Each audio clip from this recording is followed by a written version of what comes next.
Hello, and thanks for joining us from our studios in Tel Aviv. Coming up in today's newscast, the Israeli president is on a special mission in Russia. We'll reveal why Israel is one of the world's happiest countries, and you won't believe what a real-life treasure hunter found under Jerusalem's old city. I'm Denise Wood, here with the latest news in Israel.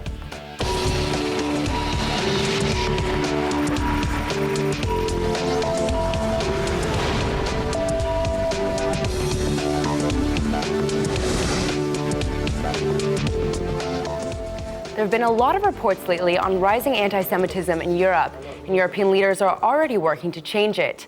Germany and Great Britain are coming together to denounce the BDS movement and anti-Semitism. Britain's Secretary of State for Justice, Michael Gove, is attacking the boycott, divest, and sanction movement against Israel and claims it's spreading anti-Semitic lies against the Jewish state. He says the BDS movement is a prejudiced and systematic attack that threatens Israel's very right to exist. He's also calling on the world to show solidarity with the Jewish people and support their right to national sovereignty.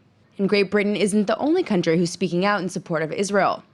German Foreign Minister Frank-Walter Steinmeier says he's shocked about the wave of anti-Semitism washing over Germany and says it must be stopped. Meine feste Überzeugung, dass wir Antisemitismus gemeinsam am erfolgreichsten entgegentreten können. Dafür brauchen wir die Zusammenarbeit von Parlamenten, Regierungen und natürlich Zivilgesellschaft, weil der Kampf gegen Antisemitismus eben gemeinsame Verantwortung ist. Die Bekämpfung des Antisemitismus ist deswegen auch einer der Schwerpunkte unseres Vorsitzes der OSZE, der Organisation für Sicherheit und Zusammenarbeit in Europa, eine Organisation, der wir in diesem Jahre 2016 vorsitzen dürfen. He's also calling on the world to fight anti-Semitism together and says there's no place for it in a free and democratic Germany.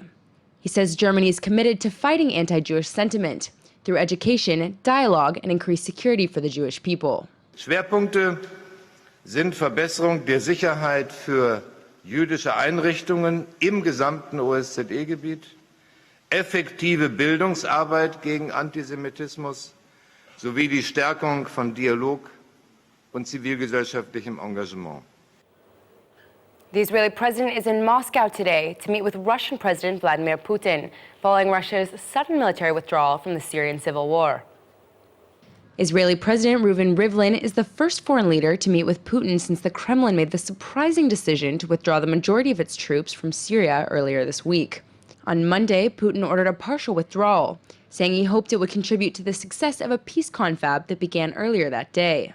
Считаю, что задачи, поставленные перед Министерством обороны и вооруженными силами, в целом выполнены, поэтому приказываю министру обороны с завтрашнего дня начать вывод основной части нашей воинской группировки из Сирийской Арабской Республики.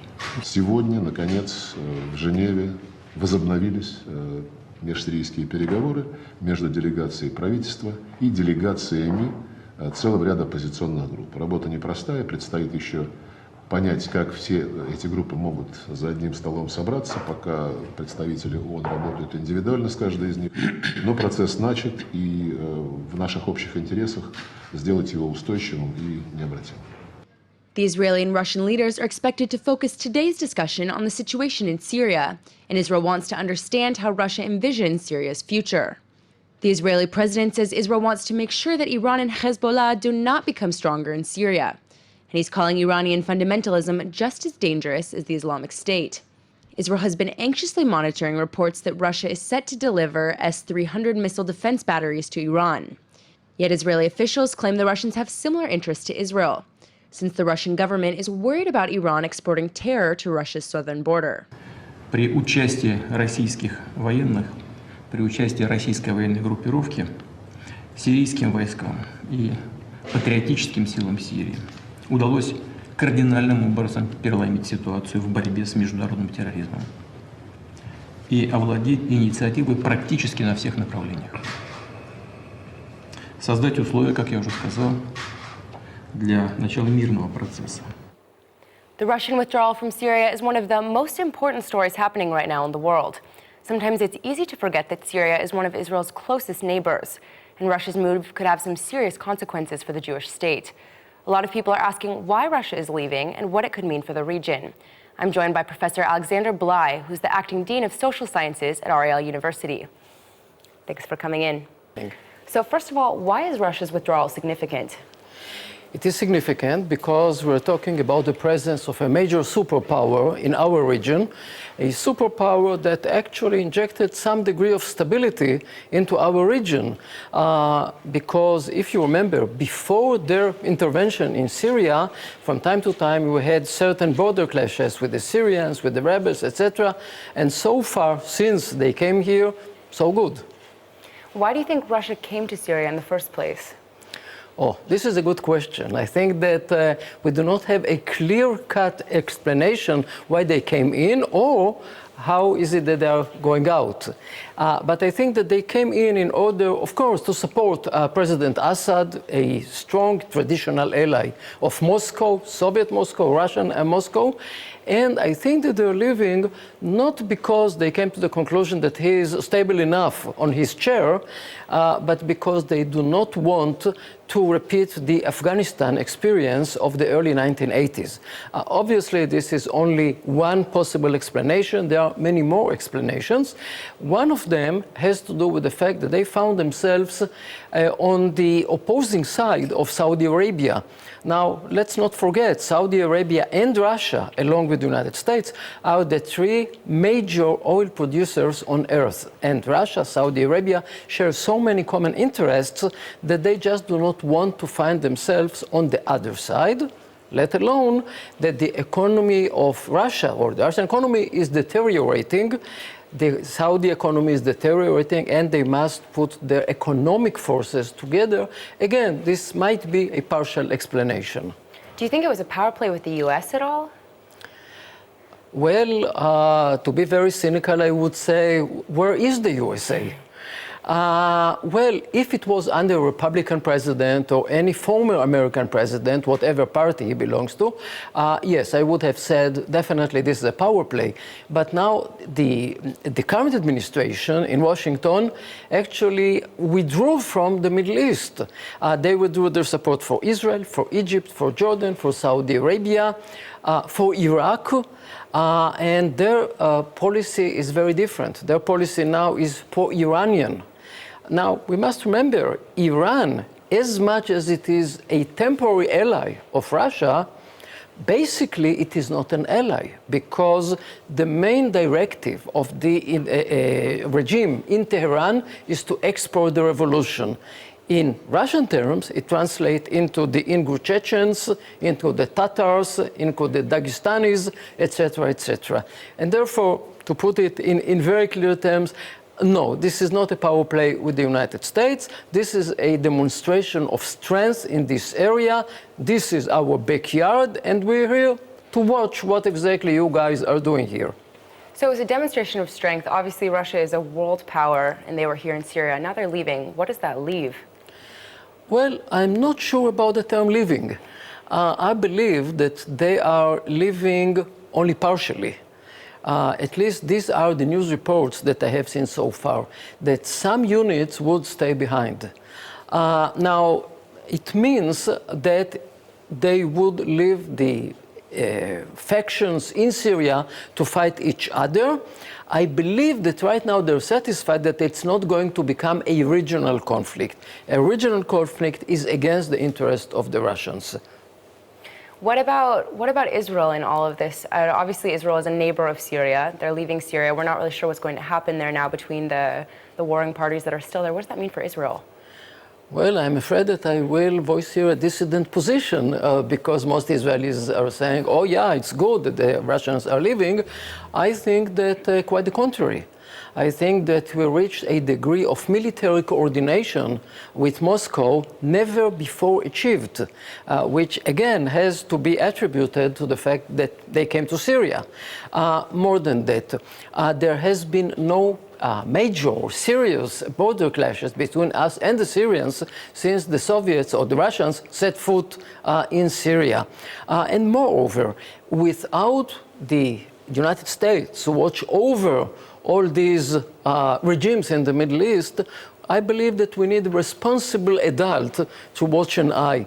And Russia took upon itself that position. It seems like since Russia has been in Syria, people haven't been talking as much about the Islamic State and how it's progressing into Syria. Do you think that could change now that they're gone or somewhat gone? Well, this is really the $64,000 question, because we don't know if the Russians left because they feel that Assad is stable enough or because he's so unstable that there is no point in investing anymore. Well, they pushed back ISIS, I believe, in about 3,000 square miles, something like that. But there is no Syrian army at the moment, no organized, at least, Syrian army. And therefore, judging from what we have seen recently, yes, ISIS might start recuperating and reoccupying lands that they have lost in the past. Well, hopefully it'll turn out okay for Syria, Israel, and just the region in general. Thank you so much for coming in. You're most welcome. Israel is known for its historic treasures and ancient finds. Well, it turns out a real-life treasure hunter went looking for riches under Jerusalem's old city, and you won't believe where he is now. ILTV reporter Natasha Kurchuk has the story. An American tourist has been arrested after spending a night in a cave beneath Jerusalem's old city last Friday. The 19-year-old traveler was allegedly searching for a mythical buried treasure and was found in Zedekiah's cave, which is a remnant of what was once the largest quarry in Jerusalem in the Second Jewish Temple period. He apparently hid inside the site at closing time last Thursday and then spent the night digging in different areas of the cave. Several myths are associated with the site, and some believe treasure is supposedly hidden there. Police believe the tourist's odd expedition may have been linked to Jerusalem syndrome, a bug that some tourists experience when they visit the Holy Land and are overwhelmed by its religious significance. Yet it looks like the treasure-hunting tourist came up empty-handed, because security only found worthless limestone rocks in his backpack. Yesterday was Israel's 10th annual Good Deeds Day, and Israelis celebrated by volunteering in more than 14,000 projects across the country. The day was initiated by the nonprofit organization Ruach Tovah, and more than 1.3 million Israelis came together to volunteer. The volunteers were made up of schools, youth groups, businesses, and soldiers, who gave back with more than 4 million hours of volunteering. Some of the projects included beach cleanup, renovating welfare institutions, community gardening, and activities with the elderly and Holocaust survivors. All of the volunteers tried to use their personal experience to benefit others, and business professionals even gave out free advice to anyone who was interested. Good Deeds Day is organized by businesswoman Shari Allison, and she says it's a day of giving for Israelis from all walks of life. She says even though it's already the 10th year of the event, she continues to be amazed by how many people come together to help out and make Israel a better place. Maybe all that volunteering really is making Israel a better place. A new report ranks Israel as one of the world's happiest countries, even more than the US and France. The Sustainable Solutions Development Network has just published its annual report of the world's happiest countries, and it turns out Israel's the 11th happiest country in the world. The report is being released ahead of World Happiness Day, which is on March 20th. You might be surprised here that Israel is consistently ranked as one of the world's happiest countries, and came in 14th out of 156 countries when the publication first started in 2012. This year's list is led by Denmark, Switzerland, and Iceland, along with several other Scandinavian countries, and Australia, Canada, and New Zealand. Interestingly enough, Israel is happier than the US and a lot of Europe. The US came in at number 13, the United Kingdom at 23, France at 32, and Italy at 50. If you're wondering how the report came up with these numbers, they put together several factors, including per capita GDP and healthy years of life expectancy, along with some more interesting criteria like having someone to count on in times of trouble, and freedom of corruption in business and government. So if you're looking for personal happiness, it looks like you might want to head on over to the Holy Land. And now for our Hebrew word of the day. Since Israel happens to be one of the happiest countries in the world, today's word is sameach, which means happy in Hebrew. There's a lot to be happy about in Israel. Just think about the year-round summer weather and the Mediterranean beaches. So as you might imagine, sameach is used a lot. Right now is actually the perfect time to learn the word, since Passover is just around the corner.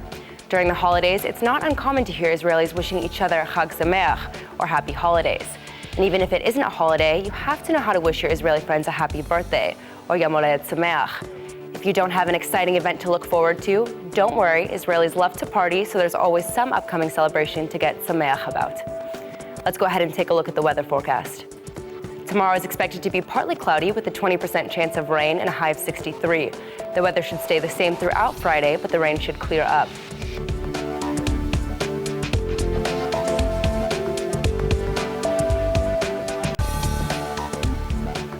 All right, everybody, that's it for today's news. Today's exchange rate is 3.89 shekels to the American dollar. Remember to sign up for our daily newsletter at ILTV.tv. And don't forget to check out our evening update every night at 8 p.m. Eastern Time. Thanks for watching and see you tonight.